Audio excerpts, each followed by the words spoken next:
Hello everyone, and welcome to the return of Toku Toy Theory, where I took a look at toys from various tokusatsu series and try to figure out why they look and act the way they do. Now once again, there was a bit of a hiatus between the last series and this one, and again, that was just because of me not really finding the time to get around to doing Toku Toy Theory videos, and just having a lot of stuff coming in to review. And so, I think that it probably should be expected in the future that between each series that I look into for this, there will be a bit of a hiatus. But with the return of Toku Toy Theory, it does mean that you're going to be seeing a new episode of this every so often. And one thing that also changed is that since it's been a long time since my last episode, I don't remember what number this is, so I'm just going to stop numbering the episodes. With that being said, for this episode, we will be starting our look at the Kamen Rider Drive series, starting with the basics of Kamen Rider Drive himself. So we'll be looking at his basic gear and concepts. So, let's begin. To start, we'll look at Drive's transformation device, which consists of two components, the Drive Driver and the Shift Brace. So, first we have his belt, the Drive Driver. Now with this we get into the big theme of Drive's main gear, which is that's all based on car parts. So to start, we have the driver, which is, for the most part, based on a car's dashboard. As you can see, we have the speedometer here in the center, as well as a pair of smaller speedometers on the side, along with the ignition and a key inserted into it.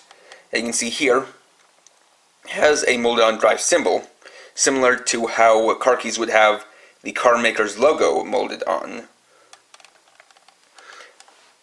can see it also has some air vents in the bottom, as well as another drive symbol.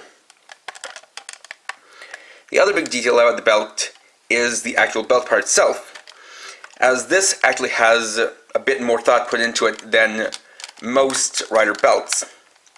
As for the actual belt, they base the design on a seat belt. And as you can see, it's designed to even have a look of a stitched together seat belt, along with having the clasp go in like so, and having a press button to release the belt itself.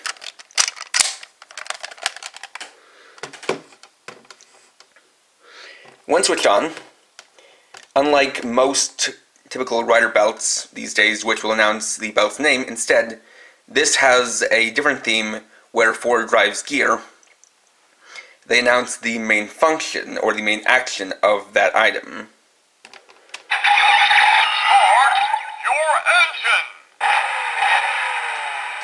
In the case of the Drive Driver, it announces "Start your engine," and that is the main action of the Drive Driver, as this is also partially the engine for Kamen Rider Drive, as the main action is turning the ignition key, which starts up the belt itself.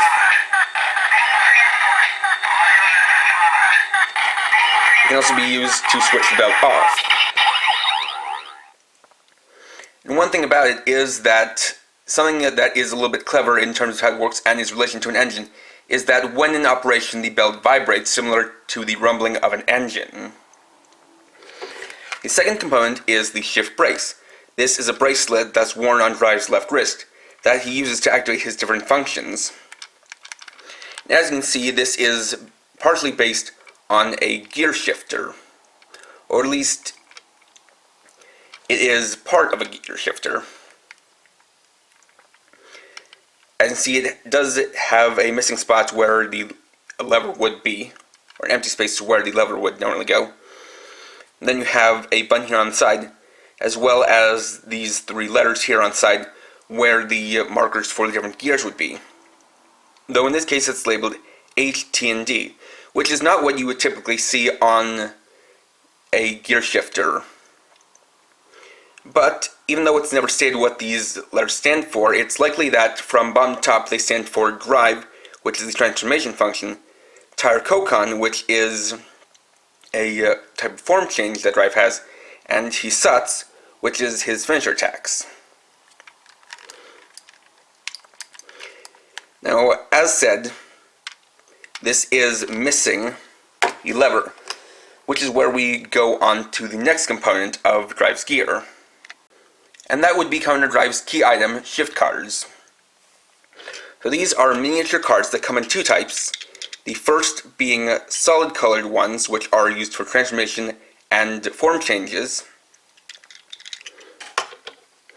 And the second being clear colored ones, which are used for tire Koukan or tire exchange.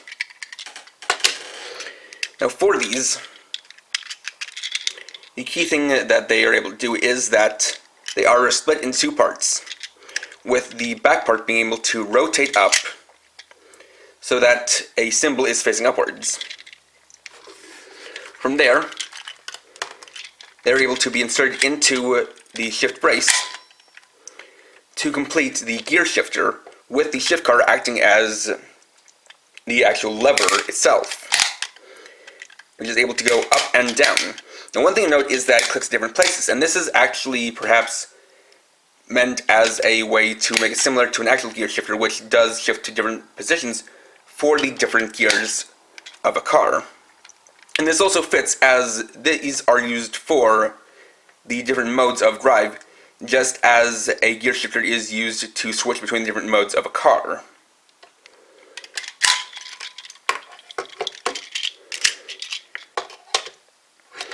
Now, one thing to note is that a key difference between the type changing and tire Koukan shift cars is that all type change shift cars will have Drive's rider symbol, whereas the tire Koukan ones have individual symbols which are meant to indicate their different powers. Next, we get to the transformation process for Kamen Rider Drive, which has 3 steps. The first is turning the ignition key to activate the drive driver. The second step is taking the shift car, flipping it into lever mode, and inserting it into the shift brace. And the third step is pulling the lever all the way up, then pushing it back down.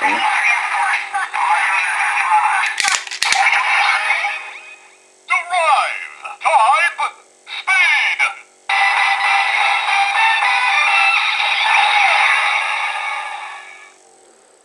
This activates the transformation by the shift brace, sending an infrared signal to the belt itself. And this is basically representative, or kind of meant to symbolize, starting up a car and getting it to drive, as you're first starting by turning the ignition, which starts up the engine, then setting the gear shift lever, then shifting into drive to get the car going. Next, we can get into looking at Kamen Rider Drive itself, who I personally think is one of the most well-executed concepts for a rider, as his basic concept is that he is meant to be a humanoid car, and that is taken full advantage of, as you can see in its design. Starting off, we have the front and back. Now, what you'll notice on the front is that while the base body is black, he also has these red segments all over, which are meant to be symbolically similar to the chassis on a car, as they're all very smooth and metallic, and do kind of act as a protective plating for his body. This is further symbolized when you look at the back, where you can see it has a lot of gears and pipes, and a lot of details to suggest that this part is meant to symbolize the undercarriage of a car. So essentially, the front and back are more like the top and bottom parts of a car. Then you look at his head, where you can see he has a very different head design, especially visor design, from most typical Kamen Riders. You can see that he has his symbol on his forehead, similar to how a lot of cars will have their maker's logo on their hood. And so you can kind of consider this part the hood of his car. Then you have the eyes, which instead of having the typical bug-like kind of compound eye pattern, are instead designed to look as if they're his headlights. You then have some piping leading around to the back, where you have his taillights, as well as the mufflers or exhausts. Going down to the body, we have a big tire that is draped across his chest. As you can see, it does have rubber treads, as well as its name written alongside, similar to how tires will have their brand name along the side. On the shoulders, you can see he has blinkers or turn signals. On his forearm, he has gas caps. And on his knees, he has exhaust vents. So you can see a lot of effort went into giving him car parts as his armor and as different parts of his body. Now, the tire is the key component to his gimmick. And so that's where we get into tire Koukan. So, for a tire Koukan, we need to once again start up the drive driver. Then remove the shift car. And take our new shift car, put it in its place. Then once again shift up.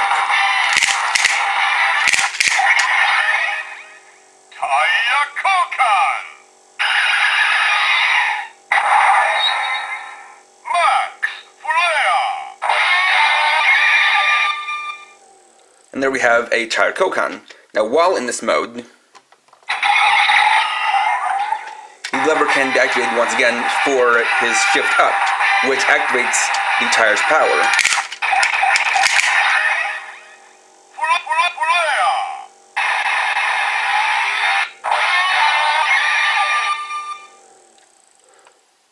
Then, pressing the red button, then shifting up will activate the Hisat's attack.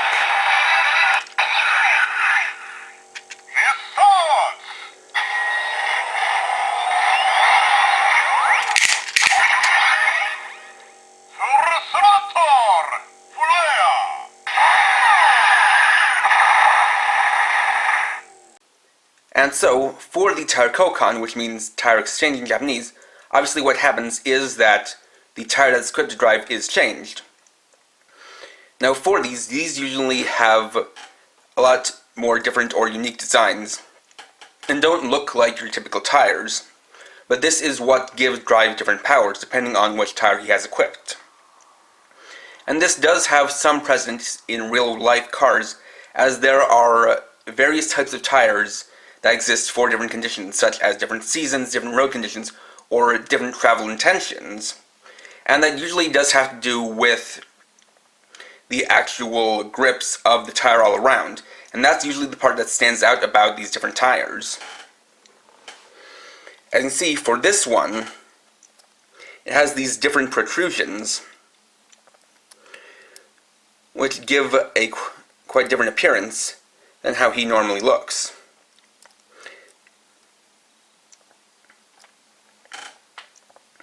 And it does mean that while he doesn't completely change forms with these are basically considered different subforms that he can use. And it does make him quite a versatile rider.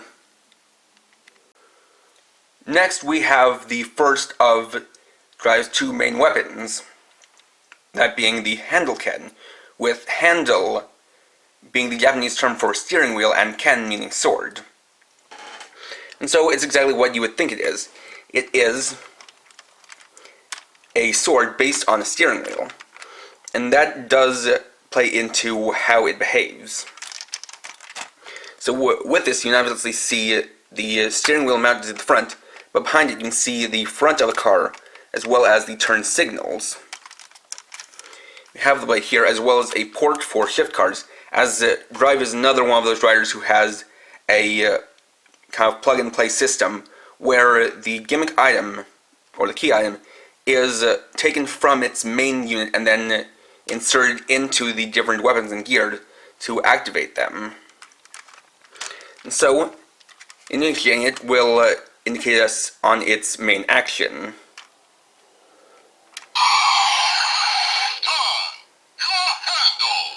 For the handle cannon, it announces turn your handle. So that is what we're going to do. We'll start with a left turn. And you see that with that activates the left turn signal. And when attacking, it will cause that to light up. And as you can see, it doesn't have any lights when attacking normally. And we can do a right turn.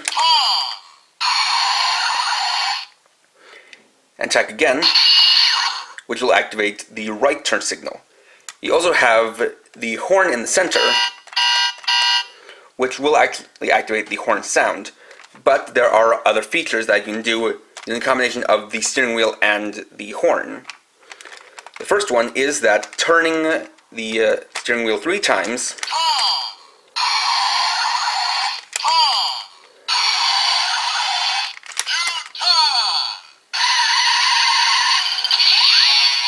will initiate a U-turn. However, the attack doesn't change. Additionally, activating a turn and pressing the horn will activate a drift spin. So, for the drift spin attack, pulling the trigger will activate a slash followed by an explosion, and this can be applied to the U-turn as well.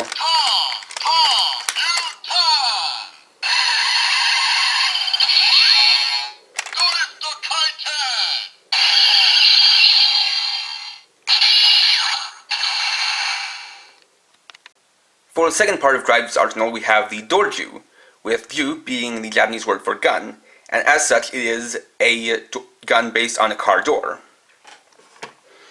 So as can be seen, it has a very flat and broad appearance similar to that of a car door.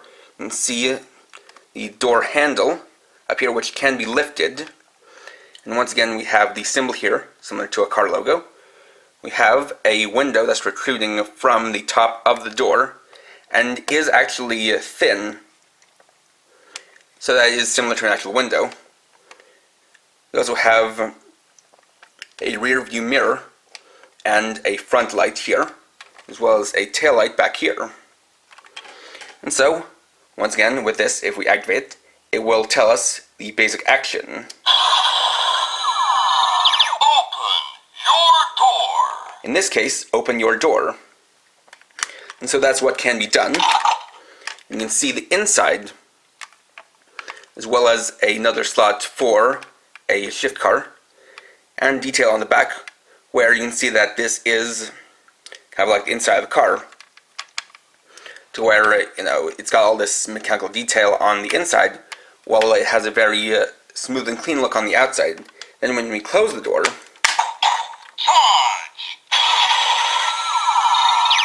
that charges up the gun. So, on its own, it has 5 shots that I can fire.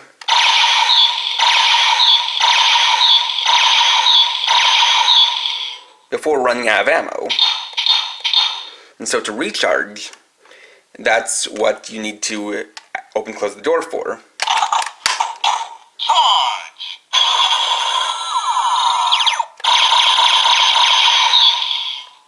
And in a clever touch, this can be used when the door is ajar. And that may be a tongue-in-cheek note on how it's unsafe to drive with your car doors open.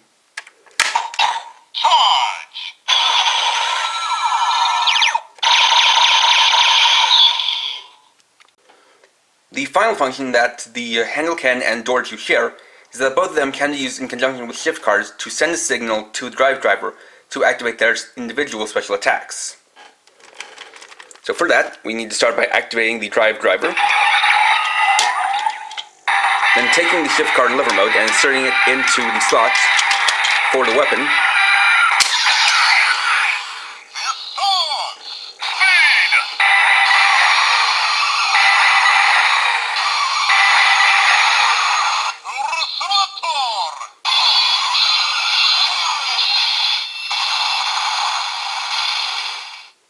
Now activate the special attack. Now you'll notice that for the drive driver it more activates a standby and just is an indication that it's being used with said weapon, rather than actually activating the attack in the weapon. This can also be done with the Dorju.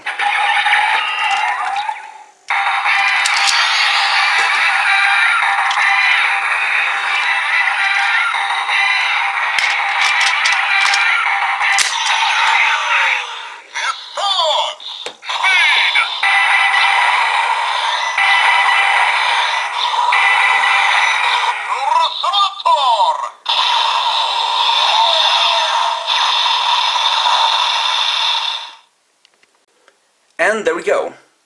So right off the bat, you can see that this is a series that has a lot of potential. And that's mainly because of the core concept they took when it came to designing the rider and his gear, as well as how it was executed to kind of mimic or mirror the actual functions of a car and its various parts.